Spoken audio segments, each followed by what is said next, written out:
c'est du sang. Nous dépendons de la Fédération Sud Santé Sociaux et nous défendons la priorité aux accords de branche. Nous sommes opposés à la fin de la hiérarchisation des accords. Nous ne souhaitons pas que ce soit les plus gros syndicats qui les ont pris, ce qui se fait déjà en partie, mais ça renforcera encore le pouvoir lors des négociations avec les employeurs et sachant que la CFDT signe tout ce que veut le gouvernement, nous ils sont quand même assez majoritaires, pratiquement majoritaires au niveau national, donc on a des élections prochainement.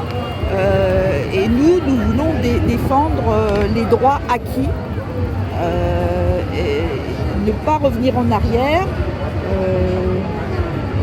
La santé est quand même en danger. Elle est quand même notre établissement, nos tutelles font sans arrêt des économies, mais sur la masse salariale. Voilà, aujourd'hui on défend. Et alors que pensez-vous que cette manifestation va avoir comme impact? Est-ce que vous pensez que vous allez avoir des résultats? Est-ce que vous avez l'intention de redescendre le 21 et le 23? Alors je travaille, vous voyez, mais bon, je vais essayer de me libérer, mais j'ai pas réfléchi là. J'ai une collègue, elle vient de me demander de faire un échange de garde parce qu'on travaille quand même week-end et jours fériés. On a des horaires variables. J'ai beaucoup de collègues maintenant qui sont sur des amplitudes 7h-21h. Nous actuellement on est sur des amplitudes 8h-20h. On a des systèmes d'astreinte. On n'est quand même pas, on est dans une activité extrêmement soutenue, extrêmement tendue avec on travaille pour les urgences, hein, donc c'est notre métier, on sait le faire, mais face à ça, on nous presse de plus en plus quand même. Hein, donc maintenant, la journée, oui, elle est importante. Moi, je suis complètement opposée à ce gouvernement déjà, donc totalement. Ce président ne m'intéresse pas du tout. J'aime pas déjà en tant qu'individu, quelqu'un qui ne considère pas sa population, là, il considère que son milieu. C'est grave, ça, c'est très très grave. Les maltraitances déjà des mots. Sur tous les fainéants, ils ont beau essayer de rendre une explication pour minimiser l'impact.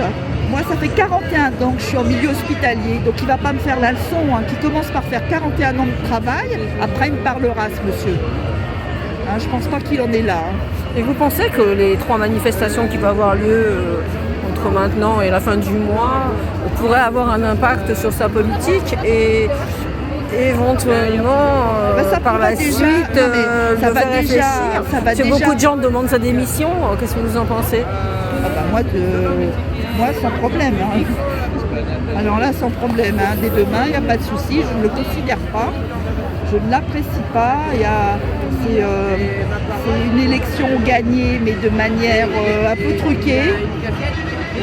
Toujours aussi, c'est en fait le problème aussi de cette opposition de attention tout contre le Front National qui nous amène à ce genre de résultats. Voilà. Le Front National, selon moi, n'avait aucune chance et un président du Front National. Donc après, on maintient une peur pour... Après, les gens se justifient comme ça. Oui, mais on a choisi Macron parce que contre le Front National, c'est tellement... Bah oui, non, mais si on vit dans la peur, on ne fait plus rien hein, non plus. Hein. À un moment donné, il faut voter pour les gens qu'on souhaite.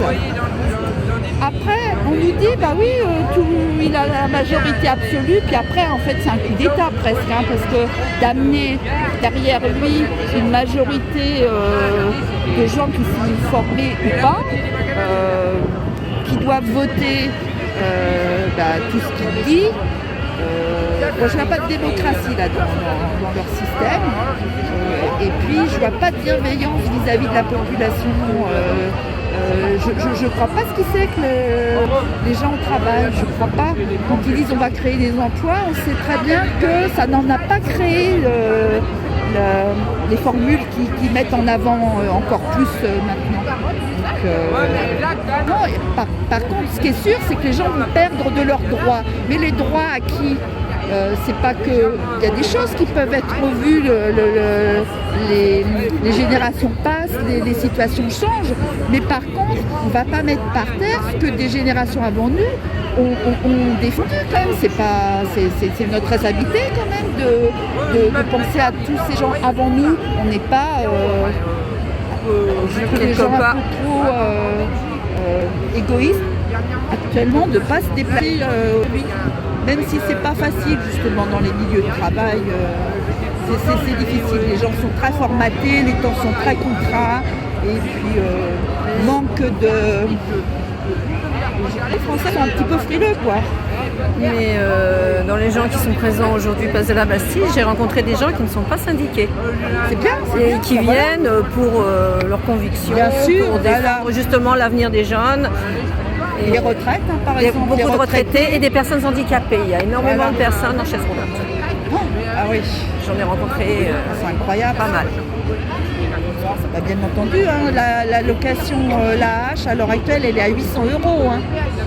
Donc voilà, hein, 800 €, on paye un loyer. Enfin, mettons, ils ont l'APL, ok, mais même avec une APL, mettons, c'est pas suffisant parce que ils ont de par le fait de leur handicap, en général, la vie est plus chère pour les personnes qui ont un handicap parce qu'on ne vit pas comme tout le monde. Donc, on a d'autres frais, on a d'autres... En parlant de ça, la santé aussi, notre séquelle, enfin, il y a tout là. Il faut être vigilant.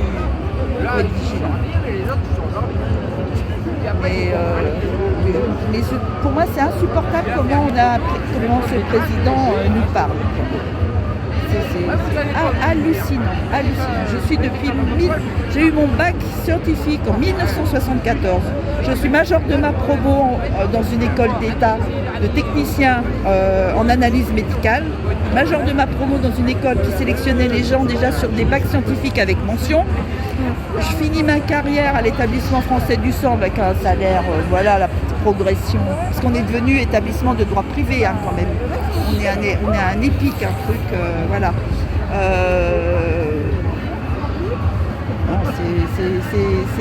C'est décevant. Bon, là pour l'instant on est à une charnière. On est quand même avant que ne s'applique tout ce qui a été dit. Donc, mais il faudrait faire le bilan dans un an, quoi. En tout cas, il faut au moins être dans la rue parce que moi j'en peux plus d'entendre les journalistes télé qui sont... C'est épouvantable quand même. Hein.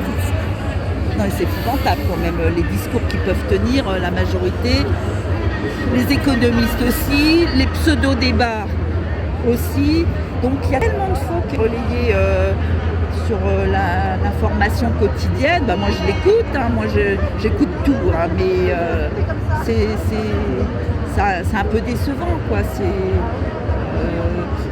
Ils voulaient à tout prix savoir, oui, le nombre de participants aujourd'hui, parce qu'ils veulent à tout prix dire voyez, les Français, en fin de compte, non, ils ne veulent pas s'opposer à ce gouvernement, ils sont d'accord.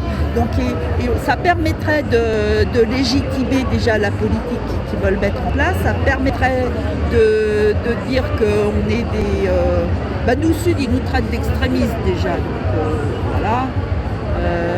Donc M. Macron, revenez passer le bac que j'ai passé, le DELAM. Je suis moi une technicienne de 40 ans d'activité. Et si je le suis encore, c'est parce que j'ai bien travaillé. Et je peux prétendre en plus être une très bonne technicienne. Donc c'est quand même insupportable de les entendre se gargariser de start-up. Juste